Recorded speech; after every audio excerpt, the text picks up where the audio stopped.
Assalamualaikum warahmatullahi wabarakatuh. Jumpa lagi dengan saya Anggara Putri Tania. Dan kali ini alhamdulillah saya kedatangan tamu istimewa, yaitu beliau adalah Habib Ali bin Abdullah Al-Atas. Assalamualaikum Habib. Waalaikumsalam. Beliau adalah pemimpin dari Majelis Zikir Asmaul Husna. Silakan Habib untuk memperkenalkan diri. Assalamualaikum warahmatullahi wabarakatuh. Waalaikumsalam warahmatullahi wabarakatuh. Perkenalkan diri bahwa saya pimpinan Majelis Zikir Asmaul Husna dan Ratibul Atas. Saya sendiri Al-Fakir Ali bin Abdullah bin Hasan Al-Atas. Bisa bertemu dengan ibunda, dengan Neng Anggra aja, Bib. Neng Anggra, yang insya Allah dalam pertemuan ini ada satu hal yang kami ingin pertanyakan kepada Neng Anggra. Insya Allah. Silakan Habib. Ya, saya mau tanya sama Neng Anggra ini masalah tentang ketauhidan kepada Allah. Dari huruf hijaiyah yang 29 itu mungkin mempunyai satu makna seperti alif, ba, ta. Coba kami pengen penjelasan dari Neng Anggra masalah makna daripada huruf alif secara tauhidiyah. Insya Allah Bib. Mungkin dari 29 kita akan ambil yang 5 dulu ya Bib ya. Nanti insya Allah kita bertahap selanjutnya untuk segmen 2 dan 3. Jadi kalau untuk masalah ketauhidan ternyata memang ada arti makna dari huruf hijaiyah, terutama dari alif ya Bib ya. Jadi alif itu kan satu itu tunggal itu esa, berarti keyakinan seorang makhluk Allah yaitu manusia harus mempunyai keyakinan yang teguh hanya kepada Allah Subhanahu wa taala, kepada Sang Pencipta. Dan dari ba, kenapa ba itu ada titik satu di bawah gitu kan, bahwa kita di saat mempunyai niat itu harus mempunyai niat yang bulat jikalau ingin dikabulkan segala maksud dan tujuan kita oleh Allah Subhanahu wa taala. Nah, yang ketiga itu dari huruf hijaiyah ta. Kenapa ada titik 2 di atas ta? Karena itu adalah manusia harus bisa berpikir secara 2, yaitu lahir dan batin, dengan akal, pikiran, dan juga hati. Mungkin kalau dengan akal kita bisa melihat secara basar ya, tapi kalau misalkan dengan hati kita bisa melihat dengan basirah. Yang keempat itu ada huruf sa. Sa itu ada 3 titik di atas, berarti itu adalah lebih ke sifat manusia, harus mempunyai sifat sabar, tawakal, dan ikhlas. Karena dengan kita sebagai manusia mempunyai sifat sabar, tawakal, dan ikhlas, insya Allah akan mendapatkan ridho dari Allah Subhanahu wa taala. Sekarang huruf hijaiyah ja. Kenapa huruf hijaiyah ja itu hurufnya seperti ini gitu kan ya? Ada titik juga di bawah. Bahwa kita harus mempunyai tujuan yang lurus. Nah, untuk masalah kita mempunyai tujuan yang lurus, kita harus ingat ke belakang. Ingat ke belakangnya itu bertafakur, bermuhasabah diri, bahwa kita hidup di dunia ini tidak luput dari kesalahan dan dosa-dosa. Disitulah kita harus mempunyai tekad dan tujuan untuk bertobat, agar bisa mendapatkan kemudahan dalam menjalani kehidupan. Dari mulai kita lahir, dari mulai kita remaja, dewasa, dan sampai nanti menemukan ajal. Begitu. Terima kasih Neng. Ada satu yang saya garis bawahi, makna daripada al-ikhlas. Sejauh mana keikhlasan manusia ini untuk berbuat satu ibadah kepada Allah, dan satu juga ada hubungan dengan manusia. Makna ikhlas itu definisinya apa Tolong? Jadi makna ikhlas itu sebenarnya tidak mudah, itu tingkatan yang tinggi ya Bib ya. Karena kalau untuk sabar mungkin bisa dipelajari, untuk tawakal juga bisa, tapi untuk ikhlas itu sangatlah sulit. Karena di saat kita memiliki sesuatu, contoh, kita memiliki kedua orang tua, kita memiliki suami, kita memiliki anak-anak, itu kan amanah titipan dari Allah Subhanahu wa taala. Di saat salah satu ada yang harus Allah ambil, nah di situ kita harus bisa ikhlas segalanya. Nah, cara untuk bisa ikhlas harus bagaimana? Contoh, maaf, saya punya suami itu titipan dari Allah. Di saat kita ingin benar-benar menguji keikhlasan kita terhadap kecintaannya kita kepada Allah Subhanahu wa taala, kita harus bisa mengikhlaskan suami kita. Jikalau suami kita itu mempunyai hak untuk mendua atau berpoligami gitu, Bib. Nah, untuk istri tua mungkin itu harus benar-benar secara ikhlas, mengikhlaskan, karena semua itu hanya titipan dari Allah.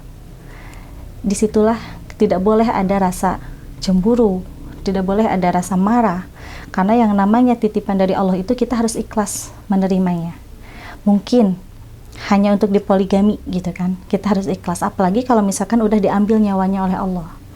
Di situ kita harus bisa benar-benar lebih ikhlas. Makanya di saat kita dititipkan amanah oleh Allah Subhanahu wa taala, harus benar-benar dijaga dengan baik. Dijaga dari segalanya. Dijaga dari hal-hal yang akan datang semacam mara bahaya. Di situ kita sebagai manusia harus bisa saling menjaga, menyayangi, menghormati, dan menghargai. Itulah keikhlasan yang sesungguhnya. Nah, kemudian dengan Gria, ketika ada seorang bersuami istri, ketika suaminya mau poligami, dia tidak mengizinkan. Apa sifat ikhlas ini ada atau tidak punya kepada seorang istri? Karena seorang istri seakan-akan dia ingin cintanya itu tidak dibagi dua dan tidak dibagi tiga. Artinya ingin semuanya itu milik dia kan. Iya. Nah, kalau ada perempuan semacam ini, apakah perempuan ini, seorang wanita ini berarti tidak bisa mempunyai sifat keikhlasan dalam hati? Sebab Allah sendiri kan mengatakan fankihu ma taba lakum minan nisa masna wa sulasa wa ruba. Jadi Allah mengatakan tidak satu, langsung kalimat 2, 3, 4. Iya. Baru kalimat itu fa in khiftum fa wahidatan. Iya. Jadi gini, kalau untuk masalah kecemburuan itu memang kodratnya wanita ya Bibi. Tapi kalau untuk masalah berpoligami itu kan sunnah Rasul.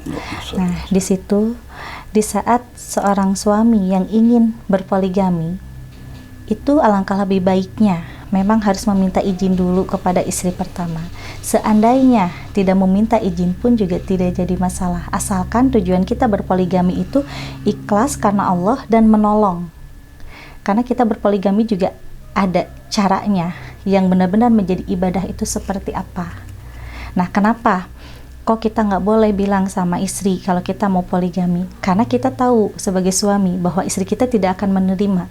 Sedangkan yang mau dipoligami itu benar-benar sangat membutuhkan kita. Niatnya ibadah. Insya Allah itu tidak akan menjadi dosa. Dan untuk masalah keikhlasan si istri, jadi kalau misalkan istri tersebut memang tidak tahu, insya Allah tidak akan mengganggu ke dalam ibadah dan keikhlasannya. Memang di dalam keterangan Quran surat An-Nisa ya Bibi, bahwa seseorang itu boleh menikah 1, 2, 3 ataupun 4. Itu pun kalau mampu. Jikalau tidak mampu cukup 1 saja gitu kan. Emang kalau misalkan yang cukup 1 saja berarti itu banyak pertimbangan. Banyak pertimbangannya itu kalau misalkan contoh seorang suami gitu pas mau poligami tapi tidak jadi karena banyak pertimbangan. Mungkin karena belum mampu dalam segi materi. Karena kalau misalkan yang mampu dalam segi materi, jikalau memang ada haknya untuk berpoligami, itu sunnah, jadi tidak akan menjadi dosa asalkan benar-benar niatannya ibadah. Dan berpoligami pun juga harus ke yang seperti apa gitu ya Bib ya. Contoh, kita harus mengikuti anjuran sunnah dari Kanjeng Rasul SAW bahwa menikah itu boleh dengan orang yang tidak mampu. Boleh juga menikah dengan orang yang usianya lebih di atas suami kita gitu. Terus yang yatim piatu atau janda yang banyak anaknya. Jadi di situ niatannya ibadah supaya wanita itu memang diangkat harkat derajatnya, tidak dipandang sebelah mata. Kemudian Andai kata ada seorang wanita, dia sudah diberitahu dengan suaminya bahwa Allah membolehkan 2, 3, sampai 4. Bahkan sudah mendengar dari para ulama, para kiai, para ustadz. Tetap seorang wanita ini berkukuh keras untuk tidak mengizinkan suaminya berpoligami. Yang saya tanyakan, apa tauhidnya ini bertentangan, artinya tidak tagarrub kepada Allah atau tidak pasrah, tidak sepenuhnya? Iya, berarti itu yang memang tidak mempunyai ketauhidan. Karena kalau kita mempunyai ketauhidan, berarti yang namanya ikhlas itu dinomorsatukan ya Bib ya. Karena kita hidup di dunia ini atas Allah Subhanahu wa taala, dan kita pun juga hidup di dunia ini hanya sementara. Semua yang kita punya itu hanyalah titipan. Kalaupun misalkan ada seorang istri yang tidak mengizinkan suaminya menikah lagi, jikalau suaminya memang menepati janjinya, itu tidak jadi masalah. Tetapi kalau misalkan memang suaminya mempunyai pertimbangan untuk karena saya pengen menikah lagi gitu, pengen menikah lagi dengan alasan bahwa istrinya mandul gitu kan, terus istrinya misalkan punya penyakit gitu, itu nggak apa-apa. Dengan tujuan ibadah, dengan tujuannya membantu, insya Allah itu akan menjadikan pahala untuk istri tua dan juga untuk suaminya yang mau berpoligami. Terima kasih Neng Anggria. Satu lagi pertanyaan saya Iya. mau bertanya. Tadi tentang ikhlas sudah saya terima dengan jawaban yang komplit. Sekarang tentang bab tawakal. Iya. Sejauh mana hamba itu bertawakal kepada Allah? Sejauh mana seseorang hamba bertawakal kepada Tuhannya, kepada Allah Ta'ala? Karena Allah mengatakan orang yang bertawakal akan dicukupi segalanya sama Allah. Betul. Karena kan yang menjamin hanya Allah Subhanahu wa Betul. taala, asalkan kitanya benar-benar tawakalnya itu dengan cara yang baik. Karena kan kebanyakan kalau manusia zaman sekarang itu terlalu banyak mengeluh ya Bib ya. Betul. Setiap ada permasalahan, mengeluh, selalu ingin mendapatkan yang instan gitu. Padahal semua itu tidak bisa, semua butuh proses. Bahwa kita harus benar-benar tawakal itu dengan cara apa? Ikhtiar lahirnya dengan cara kita bekerja atau berdagang. Ikhtiar batiniahnya, kita harus benar-benar lebih mendekatkan diri kepada Allah dengan menjalankan kewajiban yang 5 waktu dan juga menjalankan sunnah-sunnahnya supaya mendapatkan mahabbah dan ridhonya dari Allah Subhanahu wa taala. Jadi antara ikhtiar lahir dan batin itu harus imbang. Begitu. Lantas ketika ada seorang suami pulang, dia ikhtiar dalam usahanya, dia sampai di rumah, dia ada sedikit keluhan kepada sang istri atau sebaliknya, apakah ini juga termasuk tawakal yang penuh atau masih kurang tawakalnya kepada Allah? Mungkin kalau untuk suami istri memang harus tempatnya saling mengadu, saling memberikan perlindungan. Jadi jikalau ada suami yang memang pulang kerja, hasil tidak maksimal atau ada masalah di pekerjaannya dan akhirnya meminta solusi kepada istrinya dan istrinya itu memberikan solusi yang terbaik, menenangkan, menyabarkan supaya lebih patuh dan taat kepada aturan Allah, insya Allah itu tawakalnya sudah sempurna. Tapi kalau misalkan ada suami yang memang kurang pendapatannya, curhat kepada istrinya, minta solusi dan istrinya tidak menerima, inginnya mendapatkan hasil yang maksimal, berarti itu tawakalnya sia-sia. Karena yang namanya suami istri itu, suami adalah pangeran di dunia ya Bib ya, dan suami itu adalah imam di keluarga. Berarti harus benar-benar bisa mendidik, menjaga istrinya. Kalaupun misalkan dalam rumah tangga istrinya itu soleha, taat, patuh kepada suami, berarti didikan suami itu benar. Tapi kalau misalkan si suami minta solusi kepada istrinya dan istrinya membangkang, berarti suami tersebut memang belum benar-benar mendidik istrinya dengan baik. Jadi perlu dipertanyakan lagi. Jikalau misalkan ada istri yang pembangkang gitu kan, dipertanyakan lagi, selama rumah tangga mendidiknya seperti apa? Karena yang jelas kalau menurut saya sih di dalam keterangan hadis riwayat At-Tirmidzi bahwa yang namanya suami itu gambaran dari seorang istri. Kalau misalkan istrinya membangkang, berarti suami tersebut pun juga seorang pembangkang. Tapi kalau misalkan istrinya patuh, berarti suaminya itu juga orang yang patuh dan berhasil mendidik istrinya dengan baik. Satu lagi, boleh? Bangga. Saya mau tanya sama Neng Anggria. Ikhlas sudah dibahas, tawakal sudah dibahas. Saya mau tanya tentang kalimat syukur dan sabar. Tinggi mana kalimat syukur dengan sabar? Dan sejauh mana seorang hamba itu maksimal untuk tanda syukurnya kepada Allah? Sejauh mana seorang hamba ini kesabarannya kepada Allah? Iya, jadi Bib, syukur itu adalah tingkatan yang paling tinggi ya. Sangat wajib sekali untuk semua makhluk hidup yang ada di muka bumi ini untuk bersyukur kepada Allah. Karena di dalam kitab Tauhidatul Islamiyah bahwa syukur itu adalah yang utama. Dengan kita mengucapkan rasa syukur, mau tidur kita harus bersyukur dulu. Bangun tidur kita pun juga harus bersyukur karena masih diberi kesempatan umur. Mau makan, setelah makan, belum punya rezeki maupun punya rezeki, pokoknya segalanya kita harus bersyukur. Karena dengan kita penuh rasa syukur, Allah itu kan menjamin segalanya, dari miliknya, dari rezekinya, dari kesehatannya, juga dari keselamatannya. Nah, kalau untuk masalah sabar mungkin bisa dipelajari oleh semua orang, tetapi untuk di zaman sekarang ini mungkin hanya sebagian besar 60% yang bisa mempunyai sifat sabar, karena 40% itu udah benar-benar orang itu jarang mempunyai sifat sabar karena kurangnya iman dan ketakwaan kepada Allah Subhanahu wa taala. Padahal dengan kita bersabar, insya Allah apapun itu akan menjadi yang terbaik. Contoh, kita mempunyai hajat, tetapi hajat itu dengan waktu yang sudah ditentukan, kenapa kok belum bisa terlaksana? Padahal di situ kita harus ingat bahwa Allah itu menguji kesabaran kita dengan berbagai macam cara. Orang yang sekolah aja setiap mau naik kelas itu pasti ada ujiannya ya, Bib. Nah, di saat Allah Subhanahu wa taala memberikan ujian kepada kita, apalagi kita sedang mempunyai hajat, di situ kita harus benar-benar mempunyai rasa sabar tingkat tinggi. Karena dengan kita bisa bersabar, yang tadinya Allah akan memberikan 100 contohnya gitu kan, itu pasti akan ditingkatkan 2 kali lipat menjadi 200. Jadi sabar pun juga sangat penting dalam hidup manusia. Satu lagi boleh? Iya. Kita kembali lagi ke konteks yang pertama tentang bab masalah tauhid.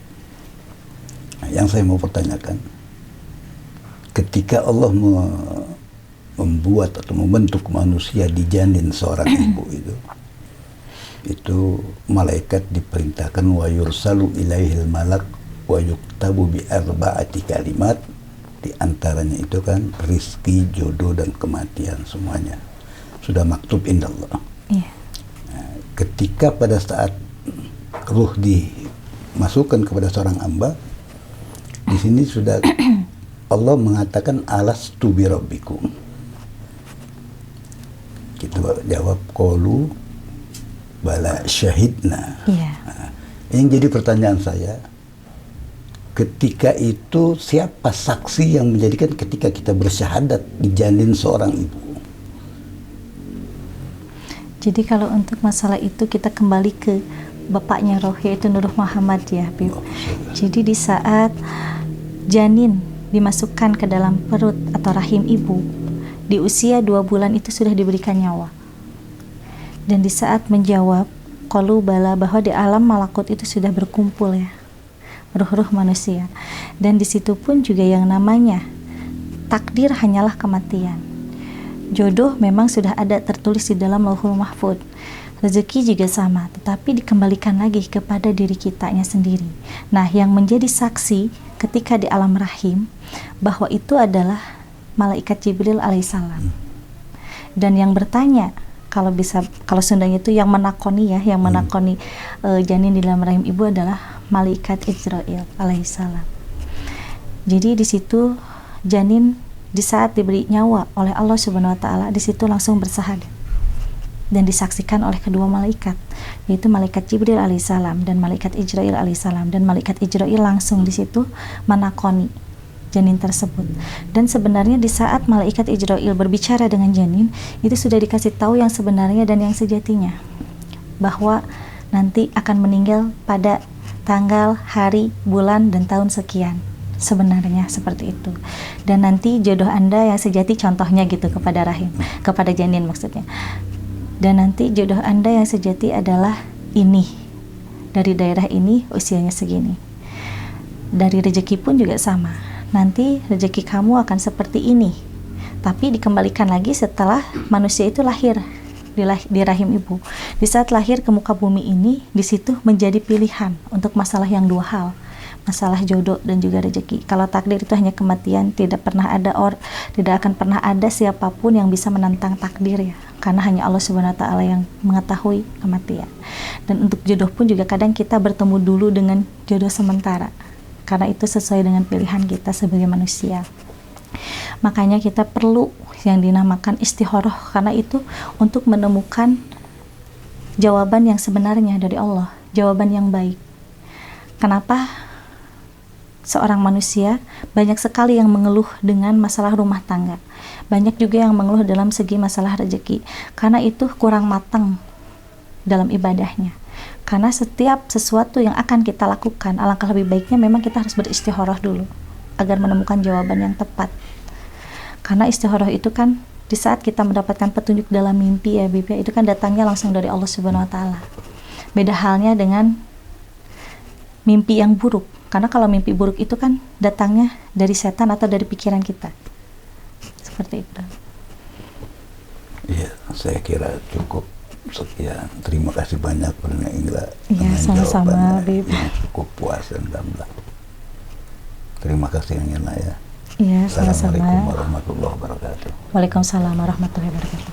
Iya sahabat IMP, jadi di sini kita bisa mengambil kesimpulan dengan apa yang Habib tanyakan kepada saya, bahwa ketauhidan itu sangatlah penting. Sabar, tawakal, dan ikhlas itu adalah kunci utama dalam hidup. Setelah kita menjalani semua itu, tingkatan yang paling tertinggi adalah rasa syukur. Di sini kita harus selalu bersyukur terhadap apapun yang kita terima. Karena dengan rasa syukur, insya Allah kita akan mendapatkan ridho dari Allah Subhanahu Wa Taala. Saya dan Habib Ali pamit undur diri. Wassalamualaikum warahmatullahi wabarakatuh. Waalaikumsalam.